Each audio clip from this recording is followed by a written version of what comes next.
Perso, je ne sais pas si je crois à ça. Là, 100 000 logements seraient vacants au Québec selon Radio-Canada. C'est l'équivalent du nombre de ménages qu'il y a à Sherbrooke, ça. Je ne sais pas si je crois à ça, Karima, parce que comment ils ont calculé ça? C'est que dans un ménage, en moyenne, il y a une consommation de kilowattheures de 17 000 kilowattheures par année. Et donc là, quand Hydro-Québec, par exemple, détecte une consommation pareille, on dit il y a des gens qui habitent là-dedans. Là. On utilise des électroménagers, il y a de la vie.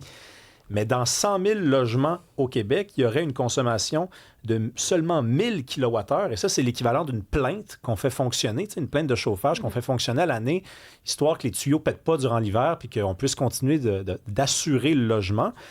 On va en parler avec quelqu'un qui en possède des portes un petit peu. Un courtier immobilier, propriétaire de logement, Younes El Moustir. Bonjour. Bonjour. Combien de portes? C'est pas important. Moi, je le sais, moi. Non, vous l'avez dit à mon recherchiste. Mais ça m'énerve tout le temps, comme si c'était pour mesurer le succès de quelqu'un. Tu peux avoir 4 portes à Outremont, puis ça vaut plus la peine d'avoir 4 portes à Outremont que d'avoir 30 à Trois-Rivières. Il faut arrêter avec ça, puis tout ce qui entoure ça. Moi, je suis toujours mal à l'aise quand on pose cette question-là. Alors, pour répondre à ta question, c'est pas tes affaires. C'est très bon, ça. 100 000 logements qui seraient vacants. Est-ce que vous croyez à ça, par contre? Là c'est de mes affaires. Ouais.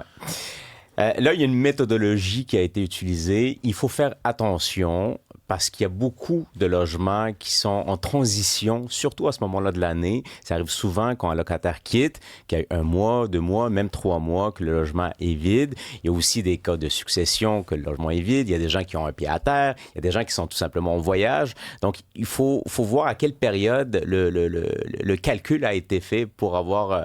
Donc, c'est représentatif, mais c'est pas fiable à 100%. Ceci étant dit, ça ne cache pas la tendance que le marché locatif, effectivement, il est au ralenti depuis cette dernière année, 1 an et demi à peu près. Là, on le sent vraiment, même sur le terrain. OK, d'accord. Et justement, puis il y a aussi cette question de la spéculation, qui va avoir des propriétaires immobiliers qui vont décider de garder des logements vacants ou des maisons, là, pour dire, finalement, ça va être, j'ai intérêt à faire ça, je veux revendre dans 1 an ou 2. Ça n'existe pas, ça. Ça n'existe pas. Je ne connais pas un seul propriétaire qui a des logements vacants, que ce soit des petits propriétaires, des grands propriétaires, qui disent, écoute, moi, je vais attendre que le marché revienne. Tu sais, ça n'existe pas. On a tous des hypothèques, les frais de gestion, les frais pour entretenir les bâtisses, surtout à Montréal, où on a un parc immobilier très vieillissant. Les gens préfèrent louer à 50% de sa valeur plutôt que le laisser vide. Alors, je sais, c'est un élément... Mais ça n'existe pas, ça existe un peu?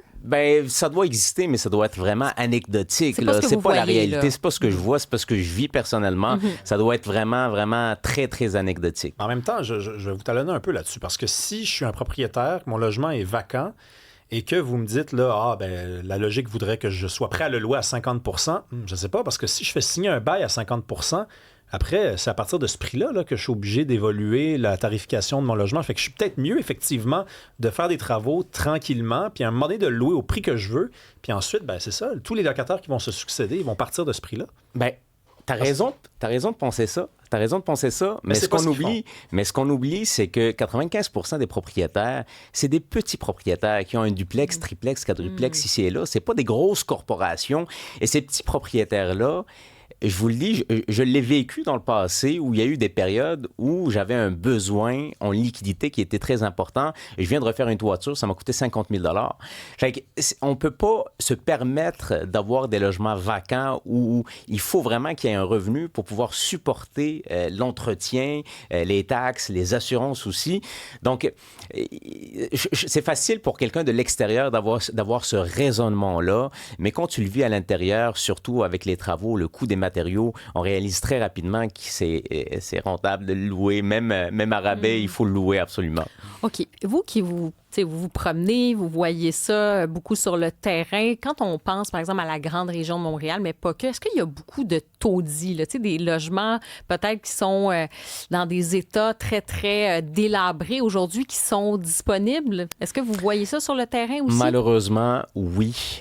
Moi, je dis toujours, vous avez des très bons locataires, vous en avez des moins bons.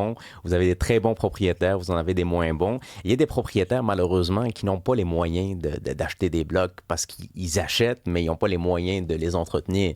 Ça aussi, c'est très important. Alors, on voit malheureusement sur le marché actuellement des appartements qui ne sont pas dans un état qui est acceptable, qui sont loués. Alors, malheureusement, il n'y a pas de réglementation à cet effet-là. Il n'y a pas de registre, il n'y a pas d'inspection à ce niveau-là. Mais c'est quoi qu'on devrait faire? Est-ce qu'un propriétaire... hier, Philippe Richard Bertrand est venu à l'émission, a dit la preuve que je ne suis pas un méchant entrepreneur de droite. Moi, je veux dire, après 1 an, je pense qu'un propriétaire devrait être obligé, si c'était son idée, de louer son logement. Il y a 1 an pour faire ses travaux. Il y a 1 an pour régler ses affaires, parce qu'au-delà d'1 an, ça ne devrait pas être permis. Qu'est-ce que vous en dites, vous? Ça peut être une des solutions, mais ça ne réglera pas le problème dans sa globalité parce qu'il faut les soutenir aussi, les propriétaires. Si la personne, le logement est vide parce qu'ils ont litige ou il y a un cas qui ne peut pas le relouer parce qu'il n'y a pas assez les moyens de rénover son logement. Il y a beaucoup de cas par cas dans ces exemples-là, mais je persiste que la grande majorité, c'est des gens qui veulent louer leur logement, qui veulent avoir des revenus, puis qui veulent avoir des locataires. Puis, quand on revient un petit peu plus dans le passé, là, où la demande était un petit peu plus forte, on remarque que les logements qui étaient vacants, c'était souvent des logements qui étaient à 2 000, 3 000, 4 000 $ par mois. Et là, dans cette dernière année, ce qui est exceptionnel, c'est que moi-même, j'ai des logements qui sont à 1 200, 1 300 $ par mois et je n'arrive pas à les louer. Si tu recules 3 ans en arrière, j'avais un line-up donc, devant la porte. Donc, ils sont vacants, mais involontairement. Là, involontairement, que j'essaie de les louer, puis je n'y arrive pas. On est là. C'est arrivé tellement vite, ça. Je me rappelle, il y avait une crise du logement.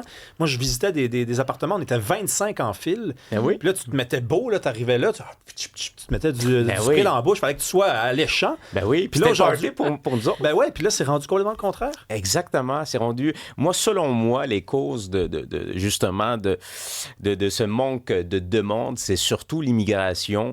Les immigrants, quand ils viennent, ils vont pas s'installer à Chibougamau, ils viennent s'installer à Montréal. Ils n'achètent pas, ils vont vers le marché locatif. Fait qu'il y a ça qui contribue beaucoup. Il y a aussi toute l'offre qui a explosé dans certains secteurs, pas partout, mais dans certains secteurs. Il y a beaucoup de tours à condos qui se sont construites et les promoteurs, ils ont construit des tours à condos initialement, la plupart d'entre eux, pour les vendre. Et avec un marché du condo, on n'arrive pas bien à vendre des condos au centre-ville de Montréal. Fait qu'ils ont décidé de le mettre dans la location. Fait que ça vient exploser là. Bien, Younes El Moustir, vous êtes courtier immobilier, propriétaire de logement. On vous garde. On va juste faire une petite pause. On vous garde après parce qu'on va continuer à en parler.